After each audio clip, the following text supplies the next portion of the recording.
magpapalit kami ng cupboard ko, ng cabinet ko. So, inumpisan ko na mag-dismantle kasi mamayang hapon daw. I don't know what's the exact time. Pero mamayang hapon i-deliver yung bago. So, in-empty ko na lahat. Kaso lang, ang kalat, hindi daw sila magdi-dismantle nitong lumang cabinet. Magi-install lang sila nung bago. Kaya, I don't have any choice but to do it all by myself. Ayan siya. Ayan, luma kong cabinet. And, ayan ang mga gamit ko tambak sa bed ko.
Ginagawa ko yan, nagpe-prepare din ako ng lunch ng amo ko kasi nasa bahay siya nun. So multitasking ako niyan. Tapos sobrang init pa dyan. Init dyan sa kwarto ko. Pag summer, ito yung pinakamainit na space dito sa bahay nila.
Ayan, finally.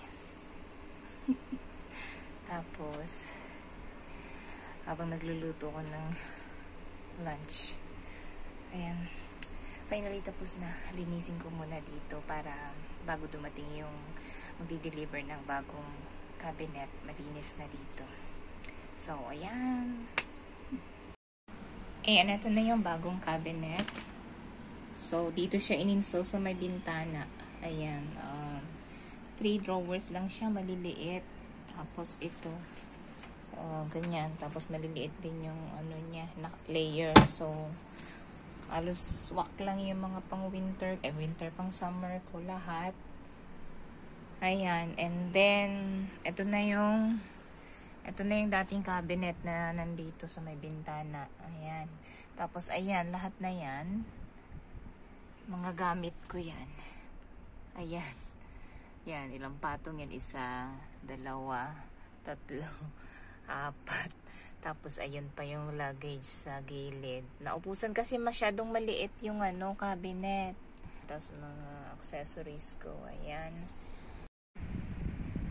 Ayun, so that night, after nung installation ng cabinet, hinakot ko pa yung mga parts ng lumang cabinet dun sa refuse collection sa may taas namin. Kaya, ayun, naka-4 na rounds pa ako nun. 4 na balik, ginamit ko lang yung trolley ng market bag. So, paunti-kunti lang yung lagay ko kasi sobrang bigat niya. Kaya, ayun. And then, pagkatapos nun, the following day, Thursday, inayos ko naman yung mga gamit dito sa taas ng cabinet, taas ng bed ko. Ayan, kung makikita nyo yan, ito yung bed ko. Ito yung nice ko, mga luggage nila yan. Ayan, 1, 2, 3, 4, bali 2 luggage na itong luggage na to, may laman pa tong luggage din sa loob. Tapos yung luggage sa loob may mga lamang gamit. Ito, luggage din ng loob niyan. Tapos ito. Yan mga, malalaking luggage sa mga 40 kilograms sa tangkayan yan. Tapos ito, puno din ito ng gamit. Tapos ito, yung isang luggage sa pang hand carry. Tapos ayan, lahat yung mga nila, kung ano-anong gamit na nandyan. Anyway, ang dami kong tinapon ng mga empty boxes na for sure hindi naman nila yun kailangan na. Kasi bawat may kalat sa labas, iniitsa lang nila dito. Ayan. Para ma-clear yung sa labas, dito nila tinatambak. So, dito naman naiipon lahat. Tapos nakakalimutan na nila. Ayun. May time naman ako mag-check. Ako naman yung nagsusort out. Tinatapon ko yung mga basura. Kaya, ayan.